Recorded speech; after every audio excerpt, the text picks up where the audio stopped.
You're about to spend seven figures on a boat with Caterpillar engines, and the broker tells you they're bulletproof. But what if I told you that some of the most popular Cat Marine engines have failure rates that would make you think twice?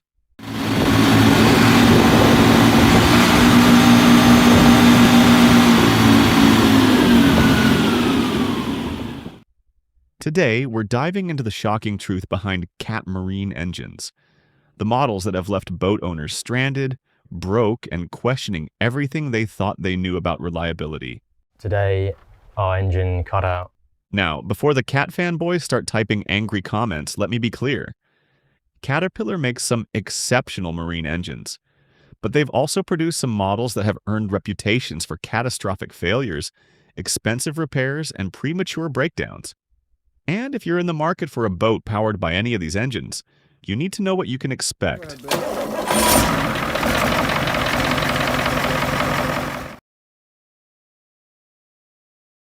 Let's start with one of the most misunderstood engines in Cat's marine lineup, the 3116.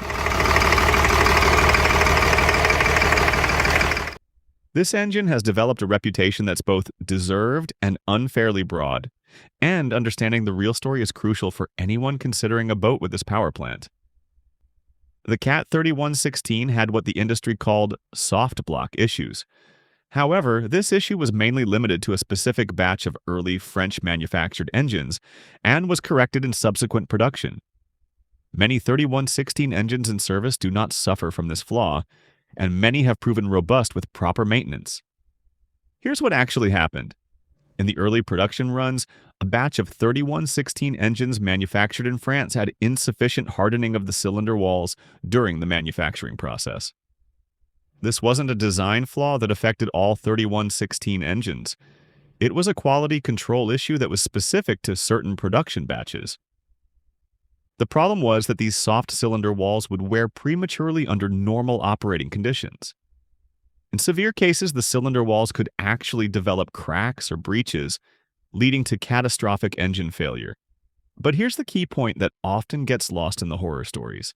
This wasn't happening to every 3116 engine, and it wasn't an ongoing problem throughout the engine's production life. For buyers looking at boats with 3116 engines, the key is identifying whether you're dealing with one of the problematic early French-manufactured units or one of the many reliable engines that came later. Serial number ranges and manufacturing dates can help identify potentially problematic engines, and while many soft block engines have been identified and either rebuilt with proper hardened blocks or replaced, some may still be in service, so buyers should always verify the engine's history and serial number.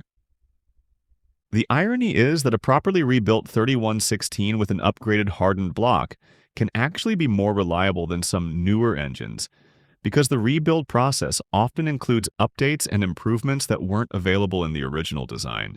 When 3116 engines don't have the soft block issue, they're actually quite reliable power plants. They're relatively simple, mechanically controlled engines that respond well to proper maintenance.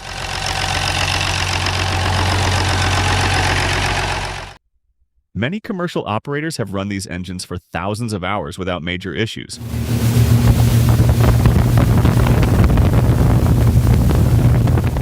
Which is why the soft block problem was so frustrating. It gave a bad reputation to what was otherwise a solid engine design. The 3126 developed a reputation for aftercooler failures in marine environments. Even though both 3116 and 3126 marine engines with raw water-cooled aftercoolers can experience aftercooler failures due to corrosion, the problem was more frequent and severe in the 3126 series, likely due to design and application differences. The aftercooler in the 3126 serves a critical function. It cools the compressed air from the turbocharger before it enters the engine. This cooler air is denser, which allows for better combustion and more power. In marine applications, many 3126 engines used raw water cooling for the aftercooler, which meant seawater was flowing through one side of the heat exchanger, while compressed air flowed through the other. The problem arose when the thin metal barriers between the water and air sides of the aftercooler developed leaks.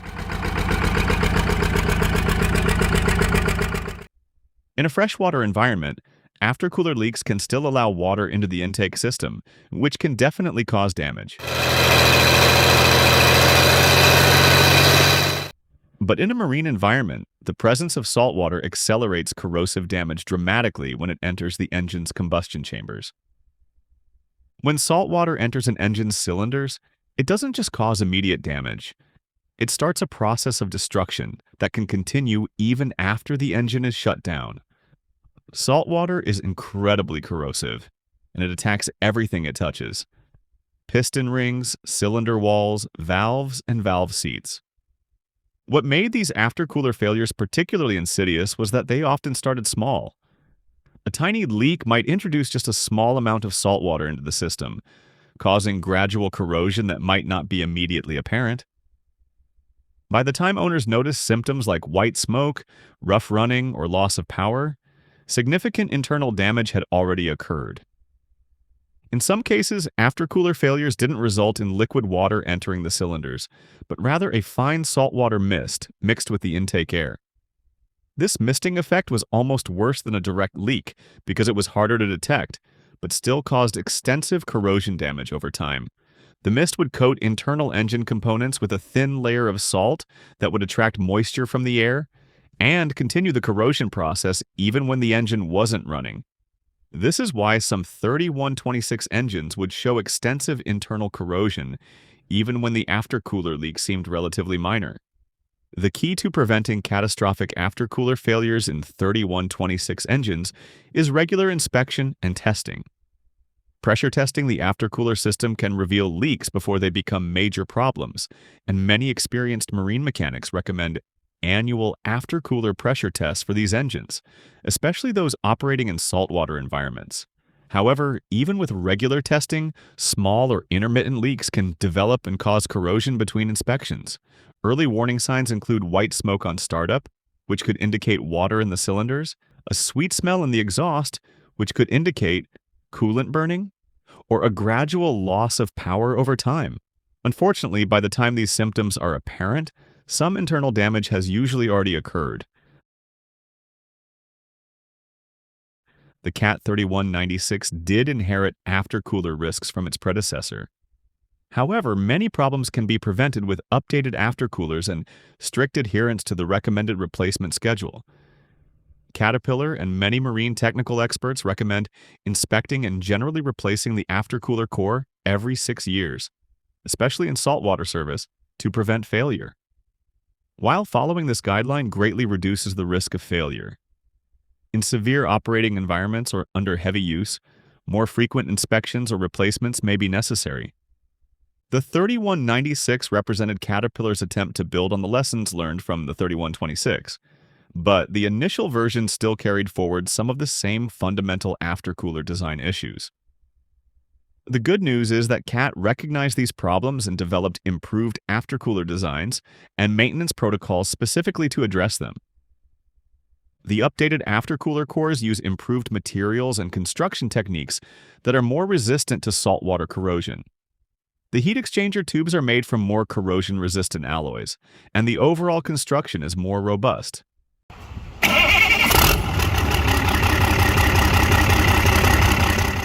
However, these improvements were only effective if owners actually installed the updated parts and followed the new maintenance schedules.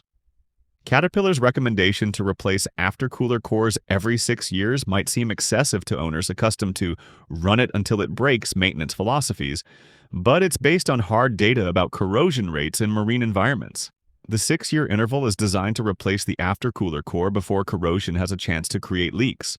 This preventive replacement schedule transforms the aftercooler from a potential catastrophic failure point into a predictable maintenance item. Yes, replacing an aftercooler core every 6 years is expensive. We're talking about several $1,000s each time. But it's far less expensive than rebuilding an engine that's been destroyed by saltwater ingestion. Owners who have followed CAT's updated maintenance protocols for the 3196 report much better reliability than those who tried to extend aftercooler service life beyond the recommended intervals. Some commercial operators running these engines have achieved thousands of hours of reliable operation by treating aftercooler replacement as routine scheduled maintenance rather than waiting for failure. The key is understanding that in marine applications, the aftercooler isn't just another component. It's a wear item that needs regular replacement, just like filters or belts. Once owners adjusted their expectations and budgets accordingly, the 3196 became a much more reliable power plant. For buyers looking at boats with 3196 engines, it's crucial to determine whether the engine has been updated with the improved aftercooler design and whether the maintenance schedule has been followed. Original aftercoolers can often be identified by part numbers and manufacturing dates, and service records should show regular aftercooler replacements if the engine has been properly maintained. And the aftercooler makes a circuit of raw water and comes back out again here and then goes into the heat exchanger. The 3208 was originally developed as a truck engine and later adapted for marine use.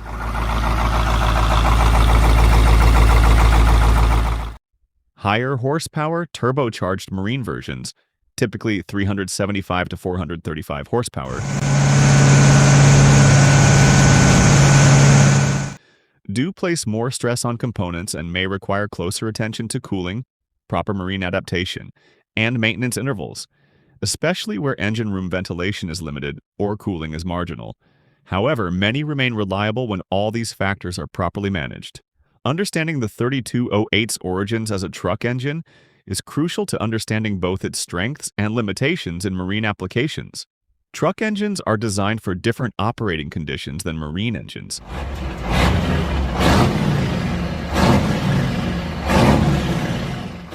They typically see more varied loads, different cooling requirements, and different maintenance intervals. When CAT adapted the 3208 for marine use, they had to modify the cooling systems, add marine-specific components like aftercoolers, and adjust the power curves for marine applications. The basic engine architecture remained the same, but the operating environment was completely different. The 3208 started life as a naturally aspirated engine producing modest horsepower levels.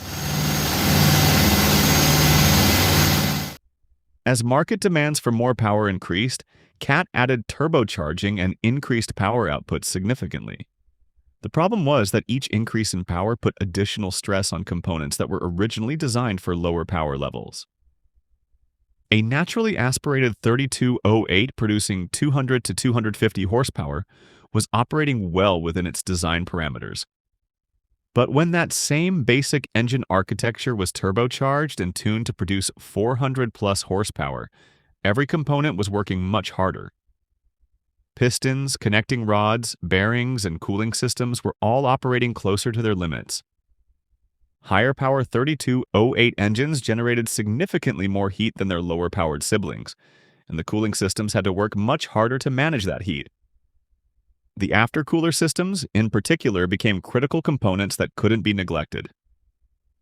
In truck applications, engines typically see varied loads, periods of hard work followed by periods of lighter operation that allow components to cool down.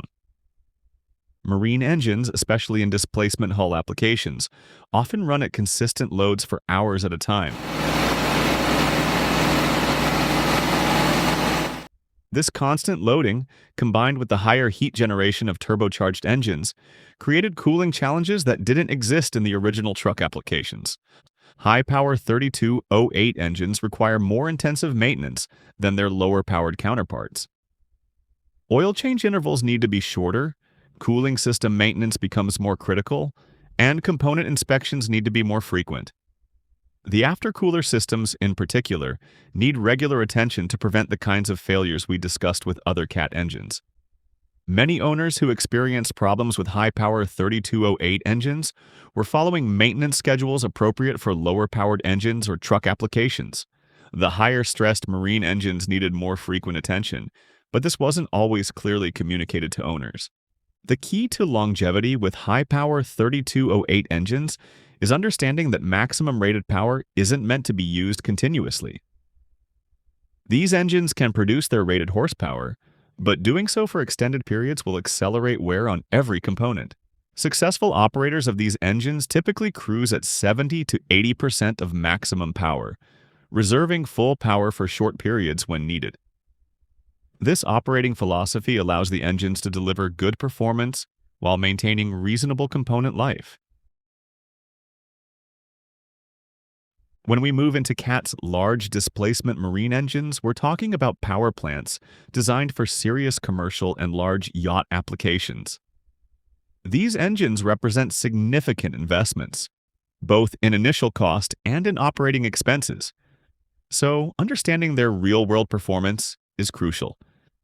The CAT 3512 is a robust engine, but, like all large diesels, is susceptible to serious damage, including bearing failure, if not operated and maintained correctly. While spun bearings are possible and can be catastrophic, they are less a systemic defect and more often the result of operational or lubrication issues. The 3512 is actually one of CAT's more successful large marine engines, with thousands of units in service worldwide. When problems do occur, they tend to be related to the same issues that affect all large diesels: lubrication system problems, cooling system failures, or operational issues like running the engine outside its design parameters. Bearing failures in large diesels like the 3512 can include contaminated oil, insufficient oil pressure, overheating, or running the engine beyond its design limits.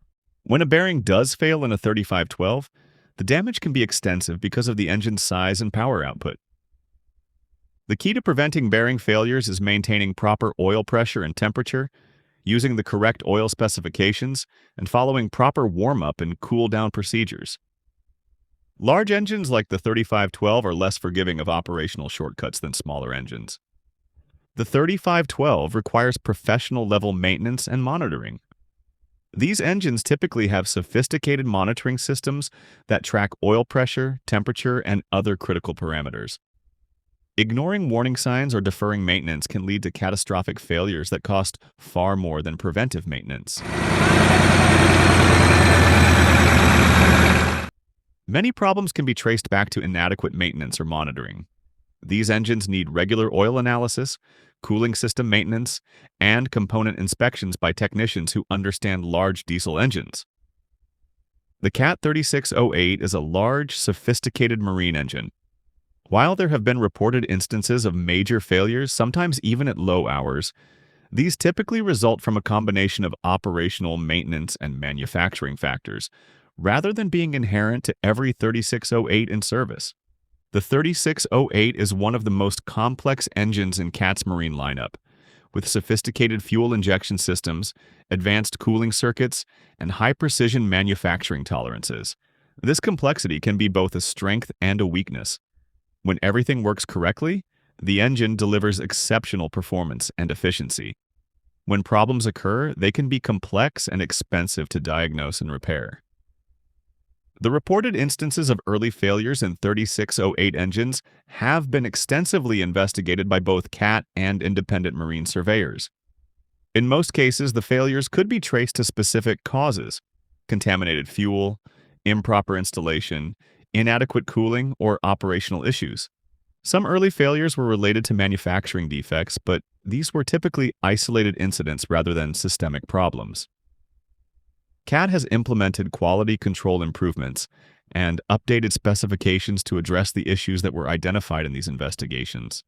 The 3608's sophistication requires a higher level of operational and maintenance expertise than simpler engines.